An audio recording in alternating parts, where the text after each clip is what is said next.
starring Lee Marvin.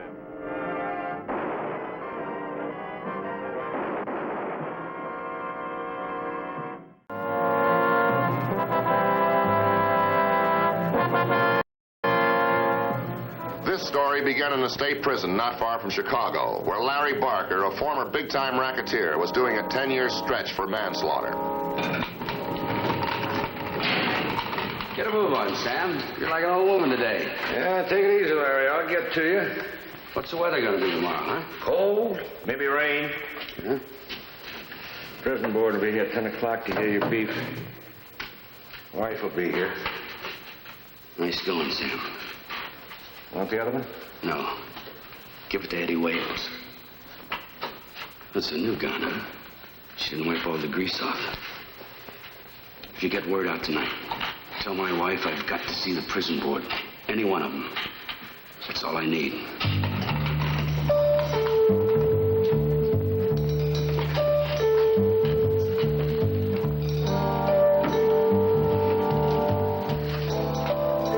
Is this a nice warm blanket, Larry?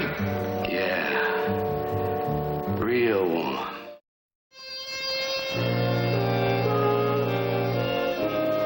Larry Barker's wife had made charges that her husband was being treated with brutality and unfairness in prison. Her complaint resulted in an investigation by the prison board. My name is Frank Ballinger, Detective Lieutenant M Squad, a special detail of the Chicago Police. I've been requested to appear at the hearing. I'd also been asked to keep an eye on a state senator who sometimes took risks.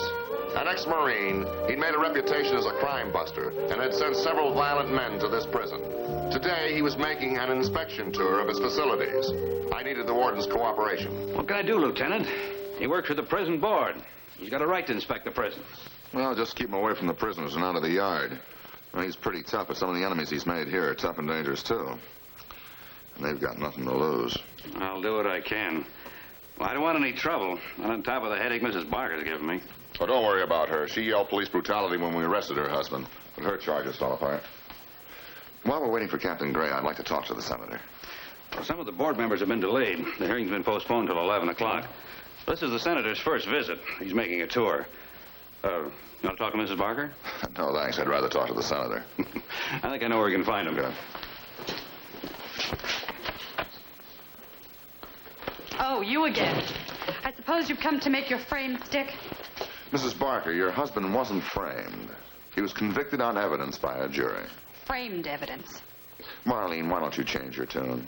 Every crook claims that he was framed. I've got evidence against this prison. This place is from the Dark Ages. They put Larry in solitary for 3 weeks and beat him every day. He was never beaten. That's your story. But you've broken his health. He's very sick. But he's not too sick to quit running his mob from his cell. That isn't true. The doctors can't find anything wrong with him. I want the prison board to see Larry. I want them to go down to his cell or watch him in the yard. He's sick. They'll find out the truth. We think so, too. Good day, Mrs. Barker.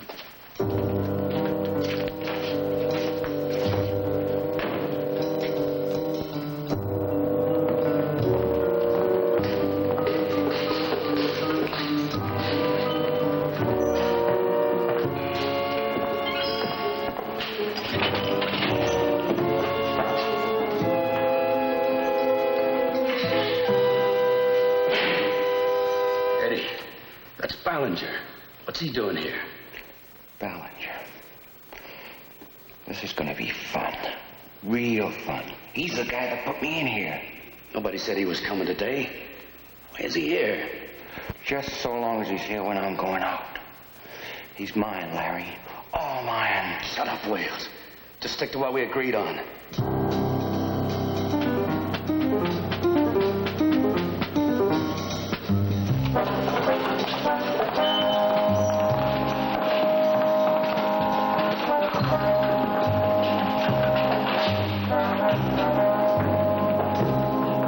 We have 10 men in the death house through that door. Yeah, it's just a few short steps, and there they are in front of it, huh? It's all a matter of seconds. And that's the autopsy room over there. Senator, this is Lieutenant Ballinger of M Squad. How do you do, Senator? This is my deputy, Mr. Carlson. Mr. Carlson. Glad to know you, Ballinger.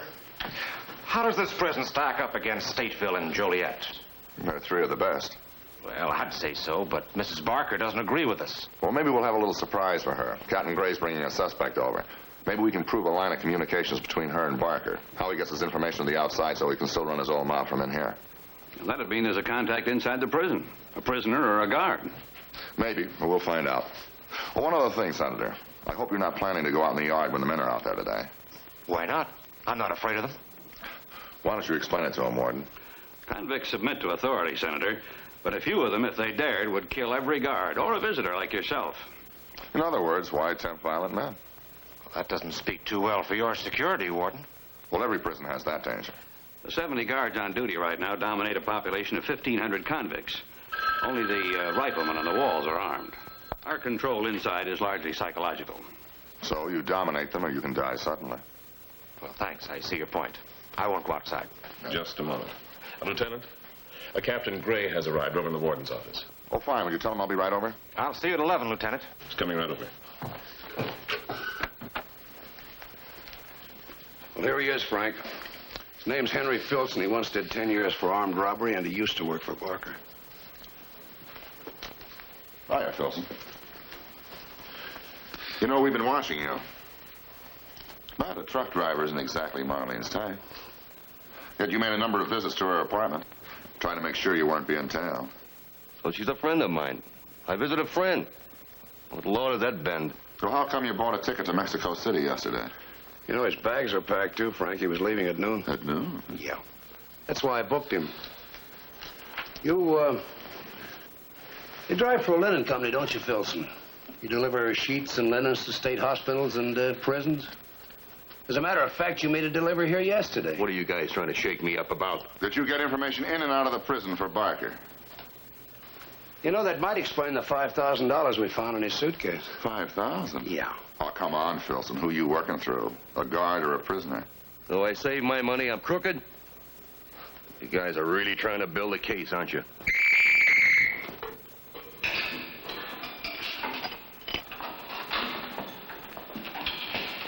These men have requested medical care in the infirmary. The majority of the men are working now in the shops.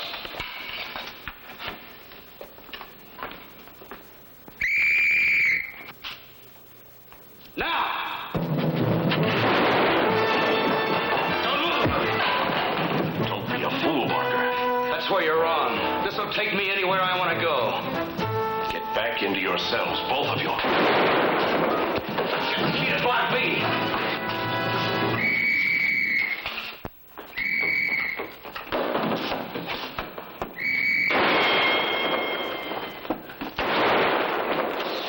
You stay right with me, Senator. You're my ticket out of here. Hurry up! That's what I'm doing!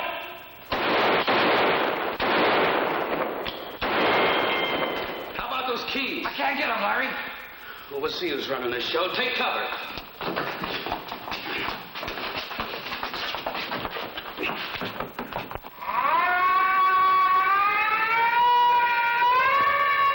That's the alarm for a prison break. What's the matter, Filson? That make you nervous? What off so sudden? I'm not nervous. Come on, what did you do that was worth $5,000? I told you I saved my dough. I got lucky on the horses. Lieutenant, Barker's made a break with Eddie Wales. They're armed and they've got the senator. Okay. Carl, you say you're with Filson. Don't use gas except on order. Where are they? Block A. Let me Barker, I know him. Won't do any good now, but you can try. Barker, this is the warden. You're not going any farther. We'll shoot the first man that tries to get those keys. You go right ahead, Warden. You hear that, Warden? There's plenty more in my pocket. Barker, this is Bollinger. Can't you see what a hopeless spot you're in? Not with a man you want to keep alive, I'm not. Your wife would tell you this is a fool's play. You used to listen to her. She meant a lot to you. I know that, Bollinger, and you listen to this. No tear gas or no shotguns or your senator gets it the hard way. Do you hear me? Yeah, we hear you, Barker. Warden, I want a car at the autopsy room door. Now with the Clinton Road gate wide open. I can't do that. You're giving the orders around here. Call the governor. Don't try to stop me. Senator, you go get those keys. You better let him get the keys. Block B. This is the warden. Hold your fire. Let the senator get the keys. All right, Senator, do as he tells you.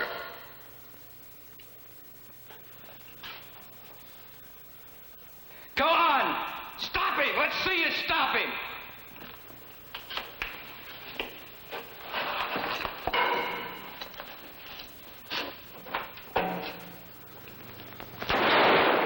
We'll open it. Bring him here.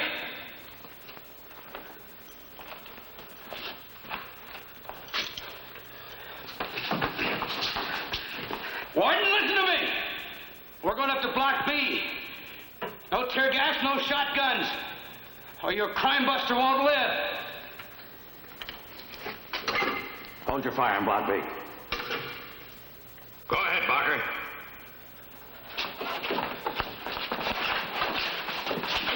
Maybe I can pick Barker off as he goes through the gate. Then Wells will fold us our one chance to get him off balance. No, I can't risk it. Where can they go from there? If he wants a car at the mortuary door, you'll have to go through the test chamber to get there. He may have to go along with their getaway plans. Don't move. Where did he get those guns? Where did he get them? Right now, we got to get the senator out of there and see how well armed they are.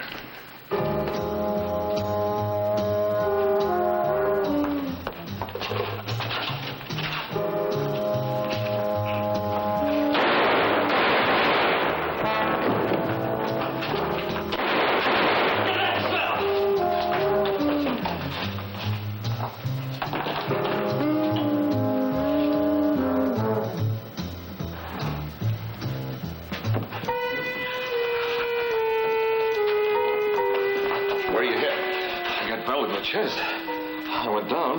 When I didn't pass out, I played possum. I thought they said you got it point blank. Yeah, right at me. Not much blood. Most of your bruise.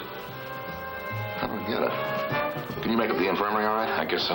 Okay, go ahead.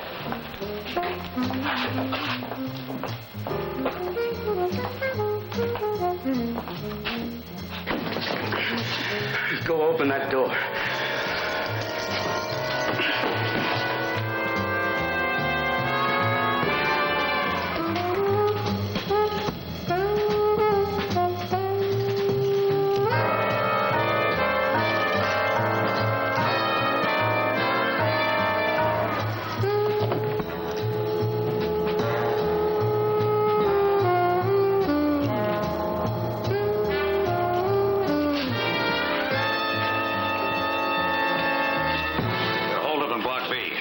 Downstairs. No telling how much ammo he's got. Well, they only seem to be using one gun. That's all it takes. You know, funny, when I was searching Barker's blanket, I got some grease on my hands. And Wells's gun was brand new. Still got the cosmeline on it, smell it. Same kind of grease is on the blanket. It's cosmeline, all right. And Barker can't get away with this.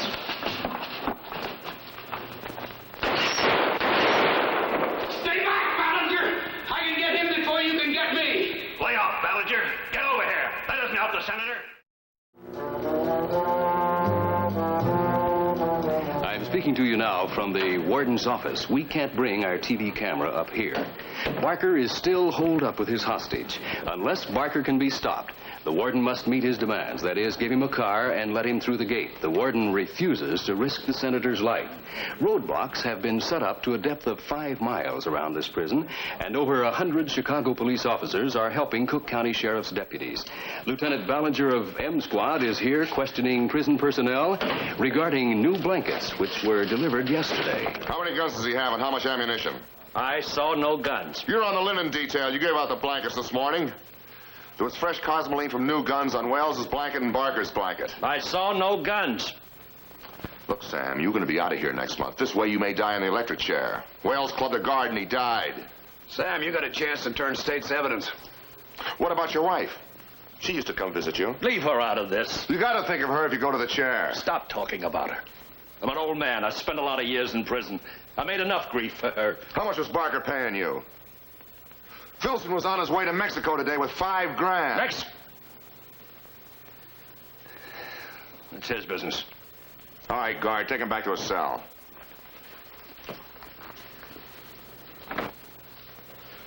I don't get it, Frank. Barker making a crazy play like that. I thought he was smarter. I don't know. Sometimes when a man has $1 million, he can't wait to spend it. And he's supposed to have that much in investments that the law can't touch. Maybe he doesn't want his wife to spend it all by herself. Well, Barker got those guns from Sam, and Sam got them from Filson. It's the only way I can see it. Yeah. He's still at the entrance to the death chamber. Give me the governor.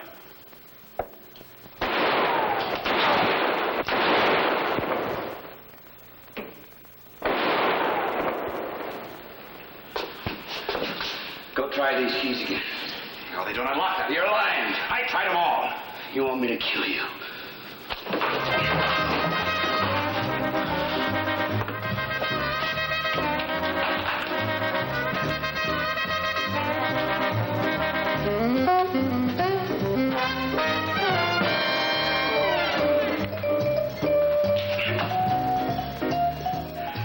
You go to that phone and tell him to throw that key to me.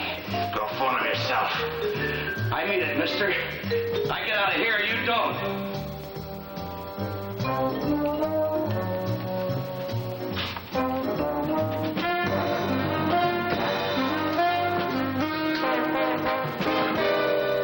This is the senator. I want the warden. Yes, warden. Yeah. Barker wants the key to the steel door in Block B. If he says no, I'll shoot you right where you stand. Yes, I heard what he said. We'll bring the key. You've got no choice. Just stall Barker as long as you can. That senator. Comes through a war, gets himself a nice wife and 2 kids, makes good in politics, and gets caught by a no-good thief. It's tough, but he's still alive. The governor said to give Barker whatever he wants. We have to, but we can't afford to make any mistakes. Stand right there, Senator. I want him to see what's going to happen to you. I want that key. I'm counting to 10. Let the senator have it. 1, 2, 3, 4, 5, 6. Barker, here's the key. Pick him up.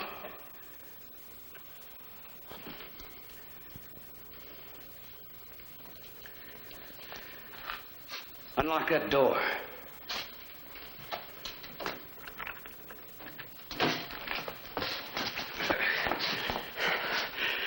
If this is a trap, Warden, the senator goes down with me. And I want that car outside the autopsy room.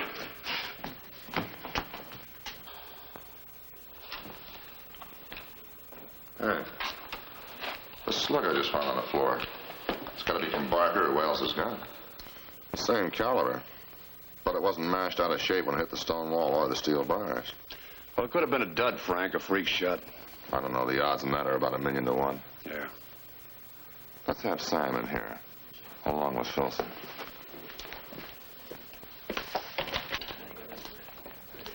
You got anything for us, Lieutenant? Lieutenant Ballinger of M Squad has just come in from the warden's office. He has no statement. Barker has taken refuge in the prison execution room. His demand for a getaway car has not as yet been met. Now, the senator is reported to be still alive. He is Barker's one hope of getting outside these prison walls. And after that, the convict still has to face over 100 policemen at the roadblocks. I'm still wondering about that $5 grand. That's just about what Barker would pay to get his hands on some guns. What do you take me for? I know the rap for something like this. No dough in the world is worth it. This isn't just a jailbreak. One of the guards was killed. And that makes it first-degree murder for everybody involved. But if somebody helps the state, that help is taken into consideration. I can't testify for the state. I don't know anything. Maybe Sam got $5 grand, too, huh? Barker could have paid it to a friend on the outside or to your wife. I told you to leave my wife out of this. We're going to have to question her. No. She's in a hospital. Let her die without any more grief from me. I just told you we're going to have to question her. I told you to keep away from her. All her life, the cops have gone to her about me. I made enough misery for her, thinking I was a wise guy. From what I hear, she's an honest woman. She'll tell the truth. She never got any money. Filson never sent it to her. You held out. You dirty, lousy stool pigeon, you. He's stir-crazy. You double-crossed me. Larry gave you $6 grand. 3 of it was for me. You were taking 5 to Mexico. He's crazy. He's all right. We're both in it. Was Larry's wife in it? She passed him the guns. You can't believe him. He's a dirty liar. He hates everybody. He's lying. You can't believe him. I wanted to do something. No, everybody hates him. You two. You dirty, lousy stool pigeon, you. Nobody likes him. He hates everybody. He's lying. You can't I came believe for the him. warden's Lousy car keys. Can't stall Barker much longer. What are you doing back on duty, Carlson? Bullet just dented the bone, that's about all. What about the wounded guard? Same thing. Bullet didn't penetrate very deep.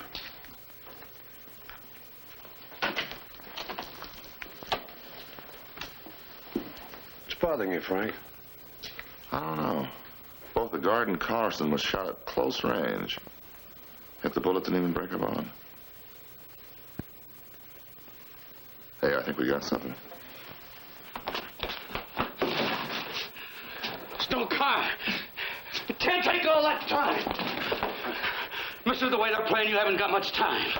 So I'm to be the patsy on an old man's say-so. Can't you tell a liar when you hear one? You still haven't told us why Filson made several visits to your apartment.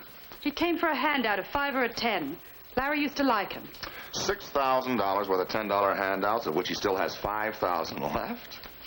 I don't know what you're talking about. He was your go-between. You got the pistols to Filson, Filson got them to Sam, and Sam got them to Larry. Sam's lying. And behind the whole thing is your boyfriend. Filson, now you are silly. Oh, no, not Filson. The guy that wants to run Larry's mob. You hear it wrong. There's no boyfriend.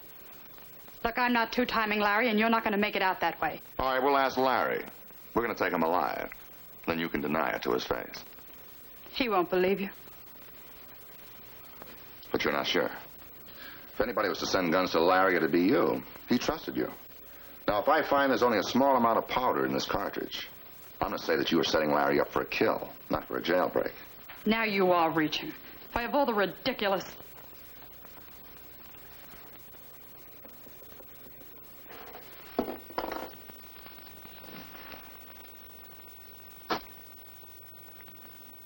I was wondering why those bullets wouldn't kill. There's hardly enough powder in there to make a flash. It's a wonder some of them went off. Now, the law couldn't touch Larry's stocks and bonds. And if you were his sole beneficiary, you stood a chance of becoming a very wealthy young lady. That's fantastic. Not if you wanted your husband dead. I closed the gate. They're playing games with me. But I got the cards. Where's the warden? He's double-crossing me. Where's that car? There isn't going to be any car. You've been sucked in, Barker. Don't you come any closer. You've been double-crossed with dud cartridges. My pals wouldn't double-cross me. Oh, no? Marlene would and her boyfriend for all that money you got in the bank. You lie. You think so? You wanted guns, you got them. Marlene saw to that. But the cartridges only had a little bit of powder in them. She knew once you got your hands on a pistol, you'd try to make a break and get killed trying, making her one of the wealthiest, loveliest widows in town.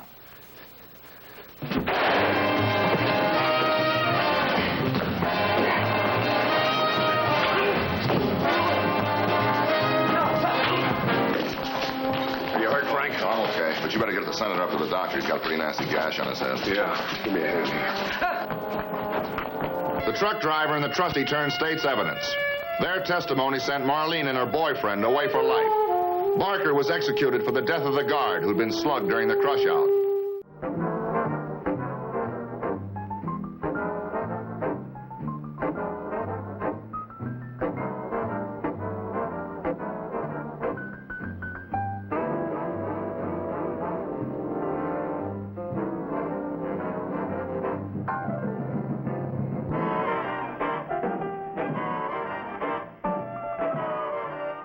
Squad.